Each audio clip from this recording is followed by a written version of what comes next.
Hello everyone and welcome to Fly High Tutorials. Fly High Tutorials में आप सभी का फिर से हार्दिक स्वागत है।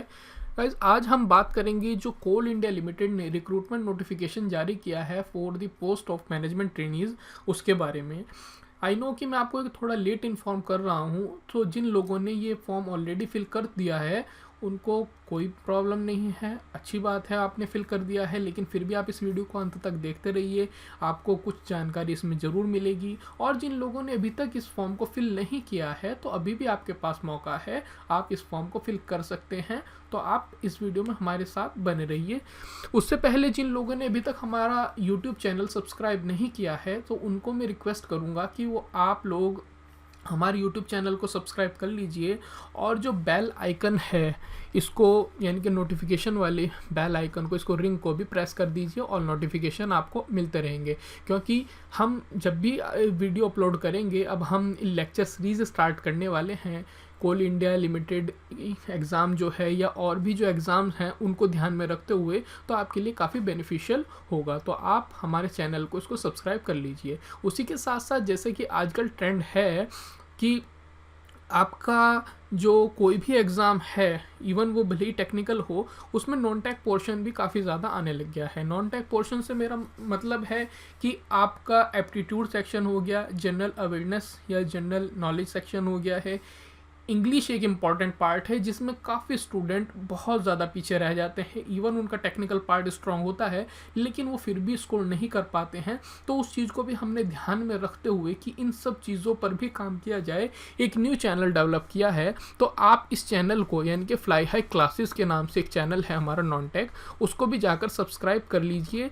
लिंक मैं आपको डिस्क्रिप्शन बॉक्स में दे दूंगा। यहाँ पर हम इंग्लिश, जीके, एप्टीट्यूड से रिलेटेड वीडियोस अपलोड करते रहेंगे जो आपको इस एग्ज़ाम के लिए काफ़ी इम्पॉर्टेंट होने वाली हैं। ठीक है, तो चलिए एक बार देख लेते हैं अब कि इस नोटिफिकेशन में कहा क्या गया है। तो सबसे पहले अगर बात करूँ इम्पॉर्टेंट डेट्स की, कि डेट्स क्या क्या है हमारे पास, जैसे कि आपको मैंने पहले ही बताया है कि ये जो आपका है ऑलरेडी स्टार्ट हो चुका है, यानी कि 5 तारीख से 5 जनवरी 2017 से रजिस्ट्रेशन ऑलरेडी स्टार्ट हो चुका है। और लास्ट डेट जो है वो इसकी पहले 2 या 3 फरवरी थी आई थिंक, लेकिन अब वो एक्सटेंड करके 24 फेब कर दी गई है। तो आप अभी भी इस फॉर्म को भर सकते हैं। और एग्ज़ाम डेट जो है वो मार्च में रखी गई है, यानी कि 26 मार्च 2017 इसको हमारा कंप्यूटर बेस्ड टेस्ट होगा। तो आपके पास अभी भी काफ़ी टाइम है और जो लोग हमारे लेक्चर्स को रेगुलरली फॉलो करते हैं उनकी काफ़ी ज़्यादा प्रिपरेशन आई थिंक हो भी। और जो कुछ हमें लगेगा कि अभी ये पोर्शन कवर करने बाकी हैं, उनके लेक्चर्स हम रेगुलरली अपलोड करते रहेंगे।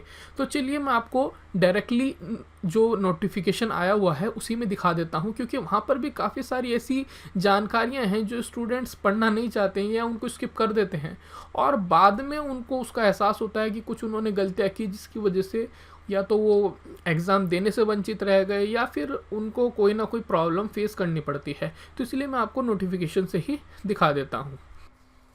क्वालिफिकेशन और एलिजिबिलिटी क्राइटेरिया जो नोटिफिकेशन में दिया गया है उसमें यहाँ पर सभी डिसिप्लिन्स लिखी गई हैं कि कौन कौन से डिसिप्लिन्स हैं जिसके कैंडिडेट इस फॉर्म को फिल कर सकते हैं। उसी के साथ साथ यहाँ पर मिनिमम क्वालिफिकेशन भी लिखी गई है। मिनिमम क्वालिफिकेशन क्या है? BE, BTech, AMI, BSc engineering होना चाहिए विद 60%, मिनिमम 60% मार्क्स होने चाहिए। 5% का रिलैक्सेशन है SC, ST और PWD कैंडिडेट्स के लिए। ये है आपकी जो टेक्निकल ब्रांचेस हैं या इंजीनियरिंग बैकग्राउंड से जो स्टूडेंट आते हैं वो इनमें फिल कर सकते हैं। उसी के साथ साथ जो नॉन इंजीनियरिंग बैकग्राउंड से आते हैं, जैसे कि आपके फाइनेंस और अकाउंट्स है, पर्सनल HR है, वो भी अपनी जो क्वालिफ़िकेशन है उसके हिसाब से फॉर्म को फिल कर सकते हैं। तो ये थी इसकी एलिजिबिलिटी क्राइटेरिया। और देख लेते हैं इस फॉर्म में क्या दिया गया है कि एक इम्पॉर्टेंट चीज़ जो इसमें पहले थी कि इसमें पहले फाइनल ईयर वाले जो कैंडिडेट हैं, आप यहाँ देख सकते हैं फाइनल ईयर कैंडिडेट जो है वो पहले अप्लाई नहीं कर सकते थे, लेकिन अभी जो अमेंडमेंट आया है उसके हिसाब से फाइनल ईयर में जो स्टूडेंट हैं वो भी अप्लाई कर सकते हैं। तो आप उस अमेंडमेंट को भी देख लीजिएगा। उसी के साथ साथ अगर कोई किसी स्टूडेंट की जो यूनिवर्सिटी है वो CGPA या GPA में काउंट करती है आपके मार्क्स को, तो आपका CGPA मिनिमम 6 होना चाहिए ऑन 10 पॉइंट स्केल पे, या फिर जो यूनिवर्सिटीज़ आपकी परसेंटेज में आपके मार्क्स को कन्वर्ट करती हैं उनके लिए 60% मिनिमम क्राइटेरिया है।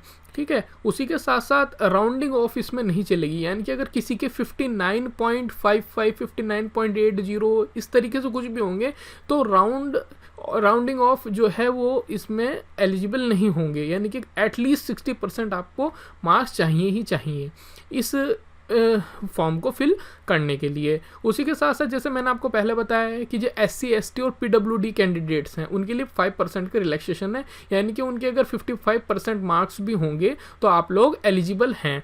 और इसमें एक बात और ध्यान रखिए, जनरल और OBC में भी नॉन क्रीमी लेयर जो हैं वही उनके लिए 60% ये क्राइटेरिया है। ठीक है, और देख लेते हैं इस नोटिफिकेशन में हमें क्या कुछ दिया गया है। एक और इम्पॉर्टेंट चीज़ जो दी गई है इसमें वो ये है कि जो अक्सर लोग पूछ लेते हैं कि कौन कौन सी इलेक्ट्रिकल से रिलेटेड ब्रांचेस हैं जो एलिजिबल हैं और नहीं हैं। तो आप यहाँ पे देख सकते हैं इस कॉलम में दिया गया है आपके कि डिसिप्लिन्स कौन कौन सी हैं हमारी, और कौन सी जो ब्रांचेस हैं वो एलिजिबल हैं, ये देख लीजिए आप, और कौन सी ऐसी ब्रांचेस हैं जो एलिजिबल नहीं हैं। तो आप अपनी ब्रांच को ध्यान में रख के ही इस फॉर्म को फिल कीजिएगा। तो यहाँ पे जैसे कि मैं आपको बता देता हूँ, जैसे इलेक्ट्रिकल है, इलेक्ट्रिकल के लिए जो एलिजिबल या रेलेवेंट ब्रांचेस जो हैं वो हैं आपकी इलेक्ट्रिकल है और इलेक्ट्रिकल एंड इलेक्ट्रॉनिक्स इंजीनियरिंग है, यानी कि सिर्फ ये दो ब्रांचेस वाले इस डिसिप्लिन के लिए अपना फॉर्म फिल कर सकते हैं। इंस्ट्रूमेंटेशन एंड कंट्रोल और ये बाकी जितनी ब्रांचेस वाले हैं ये इस डिसिप्लिन के अगेंस्ट अपनी जो एप्लीकेशन है उसको फाइल नहीं कर सकते हैं। इसी तरीके से आप अपनी ब्रांच के अकॉर्डिंग जो यहाँ पे दिया गया है उसको देख के अपना फॉर्म फिल कीजिएगा, उसी के हिसाब से आप अपनी प्रिपरेशन को आगे बढ़ाइएगा। ये बहुत इंपॉर्टेंट पोर्शन है, इसको आप ध्यान से पढ़ लीजिएगा। उसी के साथ साथ अब देख लेते हैं कि डिटेल्स क्या है, मतलब कितनी वैकेंसीज़ हैं हर एक डिसिप्लिन में। तो आप यहाँ पे देख लीजिए काफ़ी ज़्यादा ह्यूज नंबर ऑफ वैकेंसीज़ इस बार निकाली हैं कोल इंडिया ने। तो माइनिंग में आप देख सकते हैं टोटल 191 है, इलेक्ट्रिकल में 198 है, मैकेनिकल में 196 है, इसी तरीके से हर फील्ड में है।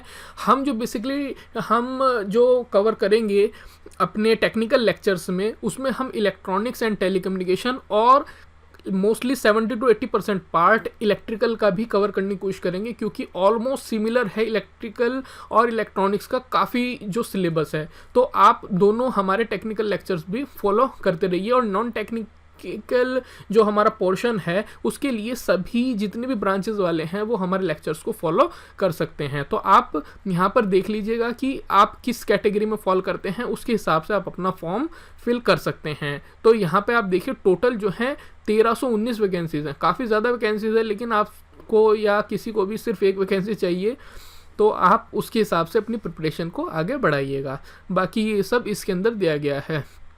और इसमें सिलेक्शन प्रोसेस में एक चीज़ और है कि जो भी आपकी एलिजिबिलिटी क्राइटेरिया है उसके लिए जो कट ऑफ डेट है वो है 1 दिसंबर 2016, यानी कि आप की जो भी क्राइटेरिया यानी कि एज से रिलेटेड हो गई है या आपकी और भी जो एकेडमिक से रिलेटेड है उसकी कट ऑफ जो डेट है वो है 1 दिसंबर 2016 को। ठीक है, और उसके साथ साथ एग्जामिनेशन सिटीज़ की बात करूं तो 91 सिटीज़ में ये एग्ज़ाम होने वाला है, यानी काफ़ी बड़े लेवल पे ये एग्ज़ाम होगा। तो आप इसी से अंदाज़ा लगा सकते हैं कि एग्ज़ाम कितना बड़ा होने वाला है। लेकिन ये गोल्डन अपॉर्चुनिटी है क्योंकि ये एक महारत्न कंपनी है, और अगर महारत्न कंपनी की मैं बात करूँ तो आपको काफ़ी ज़्यादा पर्क्स वगैरह या फिर और अदर बेनिफिट्स इतने मिलते हैं जो आपको एक नॉर्मल PSU में देखने को नहीं मिलेंगे। तो इसलिए भी ये इम्पॉर्टेंट हो जाता है। एग्ज़ाम डिटेल्स के बारे में अगर हम बात करें तो यहाँ पे आपके टोटल जो पेपर्स होंगे, जो टोटल नंबर ऑफ़ पेपर्स हैं वो 2 हैं, यानी कि 2 पेपर उसमें होंगे, और ड्यूरेशन जो है उसकी वो 3 घंटे होगी, यानी कि 3 घंटे में आपको 2 पेपर हैं और A1 सिटिंग में होंगे, यानी कि अलग अलग टाइम नहीं दिया जाएगा अलग अलग पेपर के लिए, एक ही बार 3 घंटे दिए जाएंगे, उसी में दोनों पेपर्स को आपको कवर करना पड़ेगा। टोटल मार्क्स जो है इस पेपर के लिए वो 100 हैं, और पेपर 1 में आपको क्या कुछ भी देखने को मिलेगा वो है GK, general knowledge, general awareness, reasoning हो गई, न्यूमेरिकल एबिलिटी पार्ट हो गया आपका, और जनरल इंग्लिश का पार्ट है। ये जो पोर्शन है जनरल इंग्लिश का, ये काफ़ी इंपॉर्टेंट है क्योंकि काफ़ी सारे स्टूडेंट्स जो हैं ख़ास तौर पे इंजीनियरिंग बैकग्राउंड के, वो इस पोर्शन में लैग कर जाते हैं यहाँ, और यहीं से ही आपकी मेरिट जो है वो अच्छी बन सकती है अगर आप इन पोर्शंस पर भी ध्यान दें। इसी को ध्यान में रखते हुए हमने अपना जो नया चैनल है वो डेवलप किया है, ताकि आपको ये जो अलग अलग टॉपिक्स हैं इनको कवर करने में भी कोई प्रॉब्लम ना आए। पेपर 2 की अगर मैं बात करूं, पेपर 2 जो होगा वो आपकी प्रोफेशनल नॉलेज या डिसिप्लिन से रिलेटेड होगा। मैकेनिकल के लिए मैकेनिकल बैकग्राउंड, इलेक्ट्रिकल इलेक्ट्रॉनिक्स के लिए जो भी उनके रेस्पेक्टिव बैकग्राउंड है उन्हीं से रिलेटेड आएगा।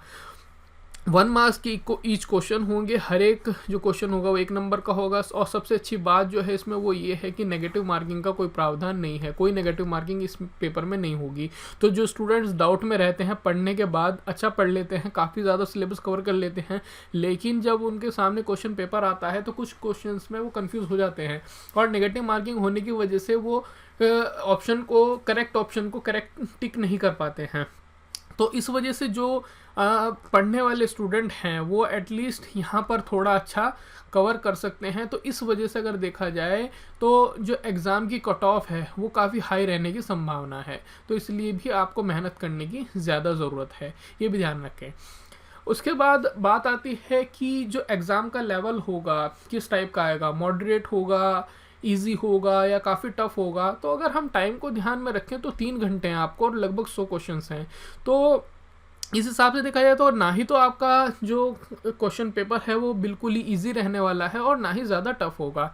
हाँ, आप ध्यान में ये रख सकते हैं कि जो सिलेबस है आपका, जो सिलेबस है वो ऑलमोस्ट आपका वही होगा जो आपने गेट के लिए प्रिपेयर किया है, या फिर और अदर पीएसयू, या फिर हमने जो पीछे बीएसएनएल वगैरह के लिए जो कवर किया था, ऑलमोस्ट लगभग सिमिलर ही आपका जो सिलेबस है वो होने वाला है। इनमें से कुछ एक पोर्शंस जो हैं वो नहीं होंगे, जैसे कि इंजीनियरिंग मैथमेटिक्स है, उसका मैं कह सकता हूँ कि कोई क्वेश्चन आपको देखने को नहीं मिलेगा।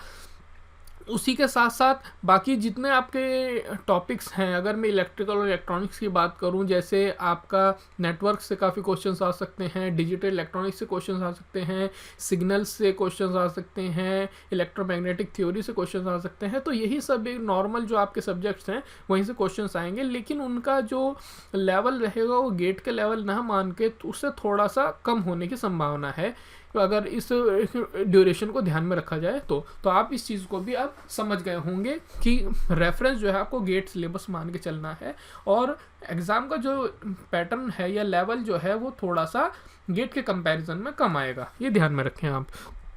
उसके साथ साथ अब कुछ क्वालिफाइंग क्राइटेरिया भी दिए गए हैं कंप्यूटर बेस्ड टेस्ट के लिए, उनको भी आपको ध्यान में रखना है। इसीलिए जो मैं कह रहा हूँ कि वे जो पोर्शंस हैं जीके का, जनरल इंग्लिश का, एप्टीट्यूड का, वो इसलिए इंपॉर्टेंट है क्योंकि जनरल के लिए जो यहाँ पे क्राइटेरिया तय किया गया है वो है कि मिनिमम 40 मार्क्स आपको चाहिए, यानी कि हर एक पेपर में, पेपर 1 में भी और पेपर 2 में भी, दोनों में अलग अलग 40 मार्क्स चाहिए मिनिमम, अगर आपको क्वालिफाई करना है नेक्स्ट स्टेज के लिए। सेम यही condition OBC non creamy layer के लिए 35 मार्क्स चाहिए उनको, और एससी, एसटी और पीडब्ल्यूडी कैंडिडेट्स के लिए ये जो रिक्वायरमेंट है वो है मिनिमम 30 मार्क्स की। तो आपको हर एक पेपर में एटलीस्ट 30, 35 और 40 रिस्पेक्टिव टू योर कैटेगरी वो आपको ऑब्टेन करने पड़ेंगे अगर आपको पीआई के लिए क्वालिफाई करना है। तो आपको ये बात ध्यान में रखनी है। इसीलिए आपको दोनों technical as well as non technical दोनों पोर्शन पे इक्वली ध्यान देना है अगर आपको नेक्स्ट स्टेज में जाना है। तो उसके बाद कुछ और डिटेल्स भी आपको बता देता हूँ। काफ़ी स्टूडेंट कंफ्यूज रहते हैं। जो पर्सनल इंटरव्यू होगा 1:3 के रेशियो में होगा, यानी एक पोस्ट के लिए 3 कैंडिडेट को बुलाया जाएगा। फाइनल मेरिट जो होगी वो आपके जो कंप्यूटर बेस्ड टेस्ट और इंटरव्यू में होंगे उन दोनों के मार्क्स के आधार पे बनेगी। एप्लीकेशन फ़ी जो है वो 1000 रुपीज़ है जनरल और OBC non creamy layer candidates के लिए, और एससी, एसटी, पीडब्ल्यूडी और सीआईएल यानी कि कोल इंडिया लिमिटेड के जो एम्प्लॉयज़ हैं उनके लिए कोई फ़ी का प्रावधान नहीं है। आप बिल्कुल फ्री इस फॉर्म को फिल कर सकते हैं। उसके बाद जो मोड ऑफ पेमेंट है वो डेबिट कार्ड, क्रेडिट कार्ड या फिर इंटरनेट बैंकिंग के थ्रू कर सकते हैं। इसके अलावा कोई भी ऑफलाइन मोड नहीं है ड्राफ्ट वगैरह से, तो आप ये सब चीज़ें भी भूल जाइए। और कुछ कैंडिडेट के लिए अच्छी बात है कि एज लिमिट जो है इसमें 30 ईयर्स है। कुछ स्टूडेंट्स ने लास्ट जब हम बीएसएनएल के लिए प्रिपेयर कर रहे थे तो पूछते थे एज लिमिट के बारे में भी, तो इसमें 30 ईयर्स जो है वो एज लिमिट है जनरल कैंडिडेट के लिए एज ऑन 1/12/2016 यानी कि दिसंबर 2016 तक आप अगर 30 साल या उससे कम है तो आप इस पोस्ट के लिए अप्लाई कर सकते हैं। मोस्टली पीएसयू के लिए ये जो एज लिमिट होती है वो 27 ईयर्स होती है। ये जनरल के लिए मैंने बताई है। एससी, एसटी, पीडब्ल्यूडी और आपके ओबीसी नॉन क्रीमी लेयर के लिए जो छूट होगी इस एज में, वो उनकी जो भारत सरकार की तरफ से जो अनुमानित है पहले से ही उसके अकॉर्डिंग होगी, यानी कि 3 साल 5 साल जो आप उसको एडवर्टाइजमेंट में प्रॉपर देख सकते हैं। तो ये आपको मैंने अच्छी तरीके से पूरी इन्फॉर्मेशन इसके बारे में प्रोवाइड करा दी है। सिलेबस और बुक मैंने पहले भी बताया है, जैसे कि मैं हर एग्ज़ाम में बोलता आया हूँ। एक तो अभी मैंने आपको बताया कि सिलेबस जो है वो लगभग गेट एग्जामिनेशन के आप उसको रेफरेंस मान के चल सकते हैं। और सबसे इम्पॉर्टेंट बात जो हमें हर एग्ज़ाम में कहता हूँ कि आप अपनी बीटेक की या फिर आप जिस भी बैकग्राउंड से आते हैं उनकी टेक्स्ट बुक को फॉलो कीजिए। किसी भी एक बुक को लेके आप सपोज़ कीजिए कोई आपकी ऑब्जेक्टिव टाइप बुक ले लिया आपने, या कोई अभी रिसेंटली इसी के लिए लॉन्च हुई है, मैं उसको रिकमेंड नहीं करता हूँ कि आप उसको लें, क्योंकि आपके बेसिक्स उससे क्लियर नहीं होंगे। और आपको अगर अपनी टेक्स्ट बुक को फॉलो करते हैं तो इवन काफ़ी ठीक ठाक टाइम है, आप अच्छे से प्रिपेयर कर सकते हैं, ना सिर्फ इस एग्ज़ाम के लिए बल्कि और एग्ज़ाम्स के लिए भी। तो मेरी रिकमेंडेशन होगी कि आप बीटेक की टेक्स्ट बुक फॉलो करें। और उसी के साथ साथ हम अपने चैनल पर भी काफ़ी सारे वीडियो लेक्चर्स प्रोवाइड करा चुके हैं, आगे भी सीरीज़ हम कंटिन्यू करेंगे, तो आप उनको भी फॉलो कर सकते हैं। तो ये थी बात हमारी टेक्निकल पोर्शन के बारे में। नॉन टेक्निकल की तरफ से अगर मैं बात करूँ तो रीजनिंग के लिए आप RS अग्रवाल को फॉलो कर सकते हैं। काफ़ी कुछ आपको वहाँ से सीखने को मिल जाएगा इस बुक से। एक बेसिक बुक मानी जाती है आपकी ये रीजनिंग के लिए। एप्टीट्यूड के लिए भी आप RS अग्रवाल लें, लेकिन सिर्फ क्वेश्चंस के लिए, यानी कि जो क्वेश्चंस को अगर आपको मतलब प्रैक्टिस के लिए क्वेश्चंस चाहिए तो वो आप इस बुक को फॉलो कर सकते हैं। इसके मेथड थोड़े लेंथी हैं, कन्वेंशनल मेथड हैं, थोड़े आज के डेट में आउटडेटेड हो चुके हैं, तो आप इसके मेथड्स को फॉलो ना करें, लेकिन क्वेश्चंस आप यहाँ से ले सकते हैं। और उसी के साथ साथ जीके के लिए, जनरल नॉलेज के लिए आप ल्यूसेंट पब्लिकेशन की बुक आती है या फिर एक अरिहंत पब्लिकेशंस की बुक भी आती है, इन दोनों को आप फॉलो कर सकते हैं। इनके लिंक मैं आपको डिस्क्रिप्शन में भी दे दूंगा, तो आप वहाँ से भी जाकर परचेज कर सकते हैं। और इसी के साथ साथ आपको और काम क्या करना है कि जो लास्ट 6 मंथ के करंट अफेयर्स हैं, यानी कि अगर आपका पेपर मार्च में होना है तो मार्च का जो मंथ है उसको छोड़ के, या फिर उसको एक फर्स्ट वीक आप उसमें लगा सकते हैं, उसके पीछे के 6 मंथ के आपको करंट अफेयर भी कंप्लीट करने पड़ेंगे। हम अपने चैनल पे ये सभी प्रोवाइड कराने का प्रयास करेंगे। और इम्पॉर्टेंट चीज़ ये है कि आप जैसे जानते हैं हमारे वीडियो लेक्चर्स को आप फॉलो करें तो आपको काफ़ी कुछ वहाँ से सीखने को मिल जाएगा। साथ ही साथ कुछ क्वेरी डाउट होती है तो वो भी आप पूछ सकते हैं।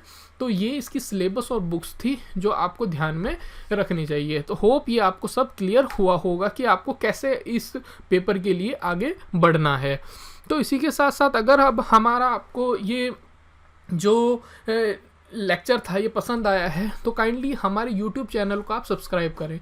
और आज के टाइम पे आप जैसे जानते हैं कि सिर्फ सब्सक्राइब करने से भी आपको हमारे लेटेस्ट नोटिफिकेशन नहीं मिलेंगे जब हम वीडियो अपलोड करेंगे, तो आपको जो एक बेल आइकन है उसको भी प्रेस कर देना है ताकि जब भी हम वीडियो अपलोड करें तो आपको नोटिफिकेशन मिलता रहे। उसी के साथ साथ आप हमको फेसबुक पेज को भी लाइक कर सकते हैं और उसी के साथ साथ आप हमें ट्विटर पर भी फॉलो कर सकते हैं कि जो कुछ हमारे आसपास पेपर जो हमारे आने वाले होंगे उनके बारे में भी हम वहाँ पर पोस्ट करते रहेंगे। और फेसबुक पेज पर भी आप अपनी क्वेरी पूछ सकते हैं, काफ़ी स्टूडेंट आपको वहाँ पर भी आंसर कर देंगे। लिंक्स जो है इन सभी के मैंने डिस्क्रिप्शन में भी दे दिए हैं। तो आप ध्यान रखिए, हमारे दोनों चैनल्स को आप सब्सक्राइब कीजिए और नोटिफिकेशन पर भी क्लिक कर दीजिए। पसंद आया है तो लाइक करना ना भूलें और शेयर भी जरूर करें ताकि आपके साथ साथ और स्टूडेंट के लिए भी ये उतना ही उपयोगी हो सके। तो देखने के लिए आपका बहुत बहुत धन्यवाद।